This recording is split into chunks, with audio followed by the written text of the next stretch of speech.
Crémeux de chou-fleur et brocoli au galanga et œufs de saumon. Une superbe façon de redécouvrir chou-fleur et brocoli avec cette entrée diététique et savoureuse. Cette recette de William Ledeuil, chef des restaurants The Kitchen Gallery et le KGB à Paris, vous sera présentée par Pierre. Cette recette-là, on peut la faire avec plein d'autres légumes, que ce soit avec des carottes jaunes, de la pomme de terre. Mais moi, l'idée, c'est j'aime beaucoup le mariage du chou et des œufs de saumon.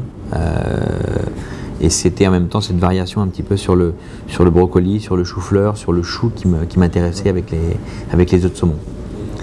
Après, on peut les faire avec d'autres. C'est un peu la liberté d'un crémeux. Vous les faites refroidir dans de l'eau froide ou naturellement?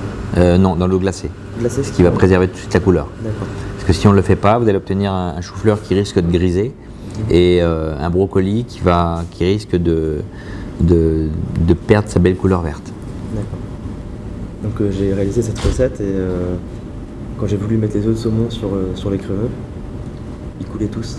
Ils coulaient tous? Ouais. Vous avez une astuce pour qu'ils soient comme sur la photo? Alors, ça peut venir un petit peu de la consistance. Donc c'est pour ça qu'il faut prendre un lait de coco un petit peu plus épais. Ensuite, il faut le servir quand même dans des petits récipients, des petits pots, pour qu'on ait une petite surface.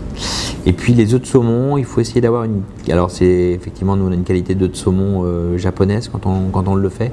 Ce sont des œufs en fait qui forment un petit peu une masse, c'est-à-dire qu'ils sont pas forcément très bien séparés les uns des autres. Hein, ils sont un petit peu collés les uns aux autres. Voilà.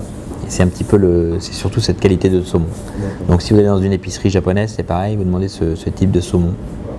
Hein, c'est ce qu'on utilise beaucoup dans les restaurants à sushi, on appelle ça ikura. Et les makis sont faits justement avec ce type de saumon.